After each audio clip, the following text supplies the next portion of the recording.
Hello children, today I am going to teach you lesson 3, the movements of the earth. The movements of the earth. Children, is it not surprising that we can't see anything moving as compared to earth? We see the trees, the buildings, they are stationary, they are located just in front of our sight. So how can we say that the earth is moving? So let us take an example.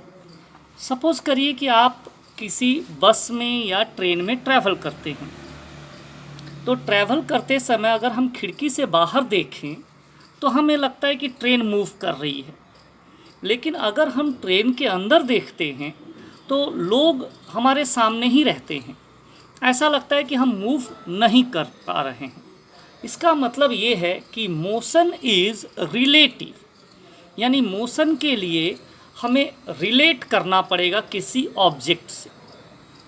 So that is why we are unable to feel the movement of the earth, क्योंकि हमारे सामने जो भी हैं वो सब एक साथ एक ही जगह पे, एक ही प्लेन पे फिक्स्ड हैं. अर्थ मूव कर रहा है इसलिए हमें महसूस नहीं हो रहा है. तो हम यहाँ डिस्कस करेंगे the movements of the earth. Earth shows two types of movement. Two types of movement. Number one is rotation.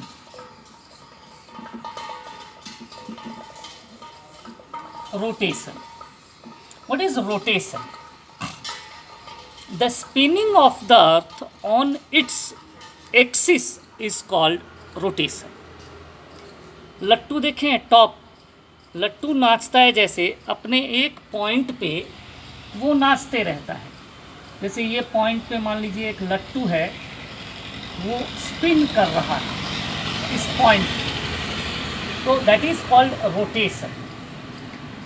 So what happens when the earth rotates? Suppose this is earth and this side I am writing A, this side I am writing B, and this is sun. तो देखिए यहाँ सन का रोशनी जो है चारों side निकल रहा है.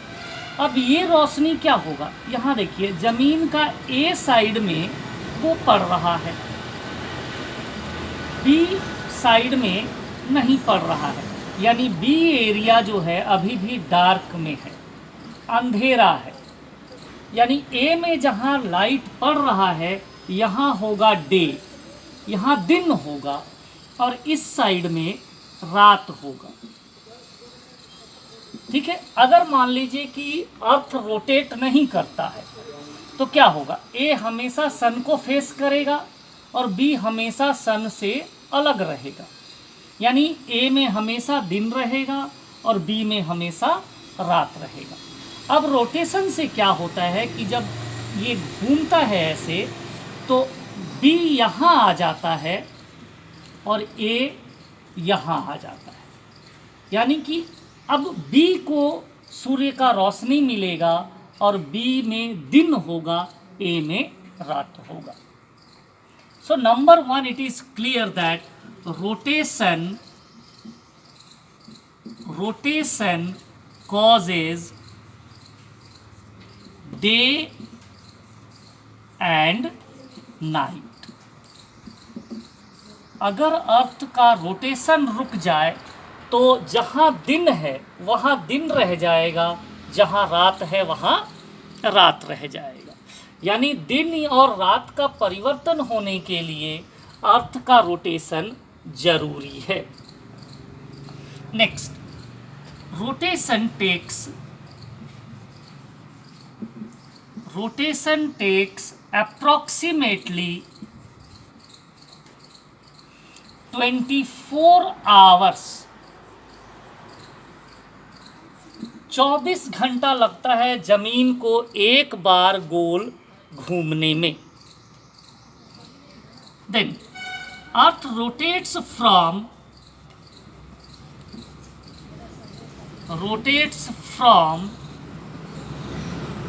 Waste to east. ये W एंड ये E, याद रखिएगा WE, वी शब्द अगर आप याद रखते हैं तो डायरेक्शन ऑफ रोटेशन आपको याद रहेगा, W for west and E for east. So earth rotates from west to east. Now I am reading out about rotation that is given in your book. The movement of the earth on its axis is called rotation. मैंने आपको बता दिया है. और ये यहाँ एक चीज़ और ध्यान रखिएगा, ये जो मैं एक्सिस बनाया हूँ अर्थ का, ये एक्चुअली सीधा नहीं है, ये ऐसे है, टिल्ट इसे कहते हैं, tilt, tilted orbit. The earth rotates from west to east, WE. Earth's axis is tilted at an angle of 66.5 degree. Earth takes about 24 hours to complete one rotation. Next, effects of rotation. I have told you it causes day and night. Rotation of the earth on its axis causes day and night. The side of the earth facing the sun has a day. मैं ये समझा दिया हूँ आपको A B को लेके. The sun, while the opposite side has night. As the earth rotates on its axis, the two sides of our planet faces sun and go away from sun alternate. यानी कि एक बार में एक side को रोशनी मिला, फिर जब जमीन घूम के आया सन के सामने तो दूसरे साइड को रोशनी मिला. इस तरह से दिन और रात होता है. The tilt of the earth is always in the direction of the pole star. This tilt causes the day to be longer in summer and shorter in winter. Since the earth moves from west to east, we see the sun rising in the east and setting in the west. यानी अर्थ का जो rotation है waste से east है, यानी हम east की तरफ जाते हैं तो हमें सन जो है ईस्ट में दिखाई देता है. Sun rises in the east. Why, अगर आपसे कोई पूछ दिया कि हम सन का राइज पूरब में क्यों देखते हैं, पश्चिम में क्यों नहीं देखते, it is only because we move from west to east. हम हमेशा पूरब की तरफ जाने का प्रयास करते हैं, इसलिए हमें पूरब की चीज़ें पहले दिखाई देंगी. So sun rises in the east. Next movement is revolution. Next movement. So what is revolution? The second motion of the earth is called revolution. What is revolution? Let us draw the orbit of the earth.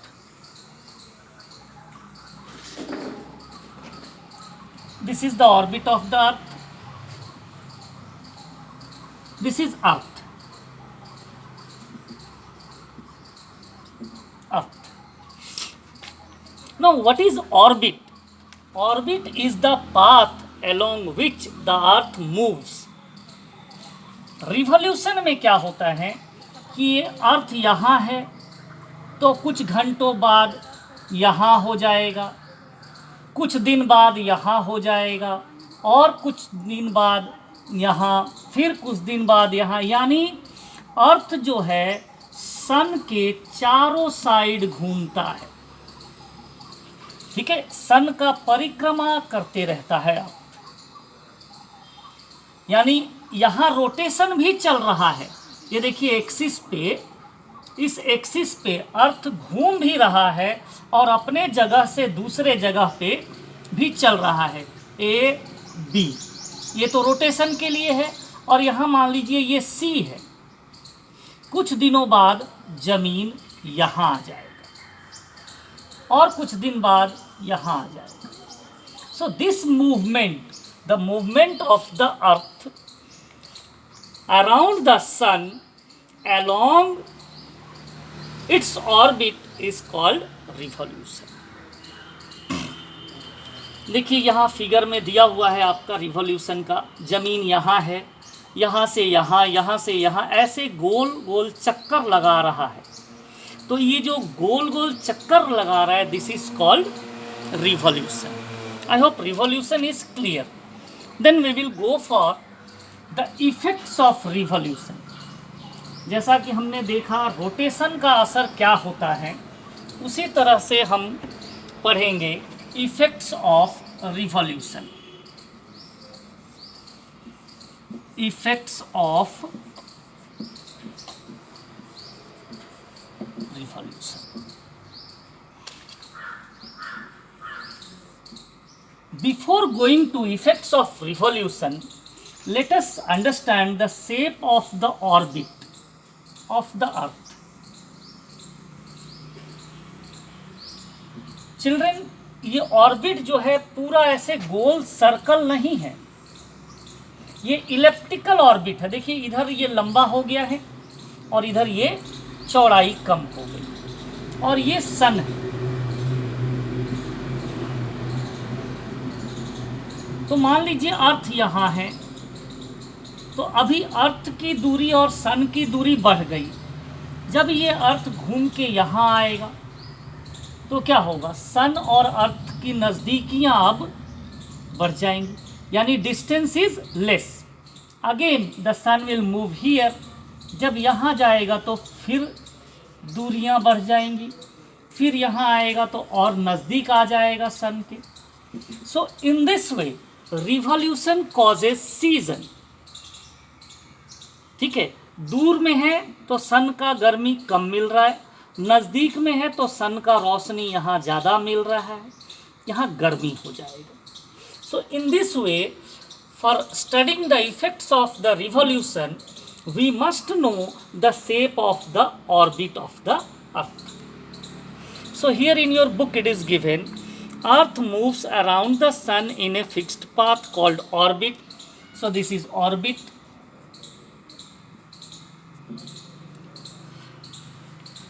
Orbit समझ में आ गया। Rotation में 24 hours लग रहा था, revolution में 365 and approximately 6 hours लगता है। 365 दिन और 6 घंटा अर्थ को अपने इस पोजीशन से गोल जाके वापस यहाँ आने में लग जाता है। तो ये जो एक राउंड लगाता है अर्थ सन का, that is called 1 year, यानी 1 year has 365 days। 365 दिन में अर्थ एक चक्कर सूर्य का लगाता है, that is called 1 year। लेकिन ये 6 घंटा जो है, if it is multiplied by 4, it is 24 hours, यानी 1 day। तो हर 4 साल में, एक साल का ईयर जो है, डेज, नंबर ऑफ डेज बढ़ा दिया जाता है। आफ्टर 4 years 366 डेज कर दिया जाता है एक साल का, and that is called leap year.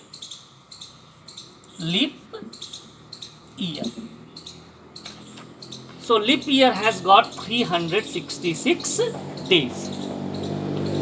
The earth takes 365 1/4 day to complete one revolution around the sun. We observe our calendar year of 365. The remaining 1/4 day, 1/4 day यानी कि 6 घंटा, is added as an extra day after every 4 years.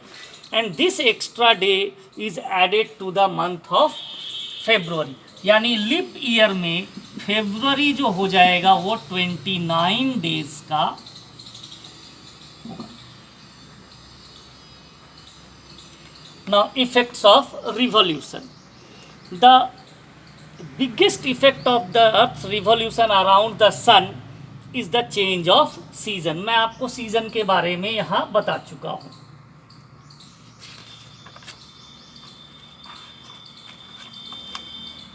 When the sun's rays reach the earth, they are parallel to each other. If the earth had been rotating straight on its axis, then we would have experienced all seasons at the same time. However, this is not the same. Earth's axis being tilted, when the sun's rays fall on the earth's surface, they are not parallel to the plane of the sunlight. यानी सन का रोशनी जब भी मिलता है ज़मीन को, वो angle में मिलता है, ऐसा नहीं कि पैरेलल मिलता है। जैसे मान लो यहाँ है तो सन का रोशनी आपको ऐसे ऐसे नहीं मिलेगा, ध्यान दीजिएगा इसको, ये सब पैरेलल है। वो क्या होगा, एंगल में मिलेगा। ये देखिए एंगल, ये एंगुलर डिस्टेंस, एक एंगल का फॉर्मेशन हो रहा है। जैसे आप टॉर्च जलाते हो ना, तो उसकी रोशनी जो है सीधी नहीं जाती, आगे जाके फैल जाती है, तो दिस इज एंगुलर। देख रहे हो, यहीं से निकला है इतना छोटा एरिया से, और यहाँ आके वो ये स्ट्रेच हो गया है, यानी ये पॉइंट सोर्स है, एक एंगल में रोशनी निकल रही है। In the month of June the north pole is tilted towards the sun. आप इस फिगर को देखिएगा आप पढ़ते समय, तो ये समझ में आ जाएगा आप, ठीक है। 21 जून नॉर्थ पोल ये है। नॉर्थ पोल देखिए सन के नज़दीक है और साउथ पोल सन से दूर है। अगर अर्थ का टिल्टिंग ऐसे है, ये मान लीजिए ऐसे है, ये नॉर्थ पोल हो गया। ये नॉर्थ पोल सन के नज़दीक है और साउथ पोल देखिए इतना दूर है, यानी ये डिस्टेंस एक्स्ट्रा है। Thus, places in the northern hemisphere experiences summer, while the places in the southern hemisphere experiences winter. तो ये नज़दीक है, यहाँ पे समर हो जाएगा और यहाँ पे विंटर हो जाएगा। और सेम चीज़ जब यहाँ जाइएगा तो ये इस तरह से होगा, ये नॉर्थ और ये साउथ। तो यहाँ पे आप आने के बाद क्या हो रहा है, साउथ जो है नज़दीक हो रहा है और नॉर्थ पोल जो है वो दूर हो जा रहा है, इतना डिस्टेंस ज़्यादा हो रहा है। तो अब ये नॉर्थ में विंटर हो जाएगा और साउथ में समर हो जाएगा। तो this is the most important effect of revolution. Revolution causes season. Okay, and this is called solstice. Summer solstice is here and winter solstice is here. And why solstice? Because we are taking into consideration the North Pole. Okay, so North Pole has summer solstice here and here it is winter solstice, because the North Pole is moving away from the sun. So this is most important effect of revolution. Now equinoxes.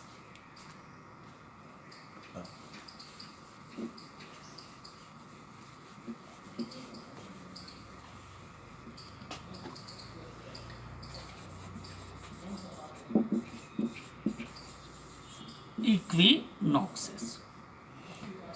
In this figure you look at this diagram. यहाँ distance between the earth and the sun is same, ये दूरी और ये दूरी equal है। तो यहाँ पे क्या होता है, days and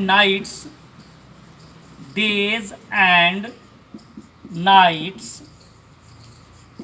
are equal. Why days and nights are equal? Because equal amount of sunlight is received by the earth. यहाँ मान लीजिए 12 घंटा यहाँ लाइट पड़ेगा, इधर 12 घंटा लाइट नहीं पड़ेगा। जब ये रोटेशन में आएगा तो ऑपोजिट साइड में फिर 12 घंटा लाइट, इस तरह से। तो यहाँ से जब हम जाते हैं, जैसे मान लीजिए ये 21 जून है, जून से जब इस एरिया से हम जाते हैं, इधर की तरफ बढ़ते हैं, तो हमारे बड़ा दिन का शुरुआत हो जाता है, ठीक है। Solstice is over.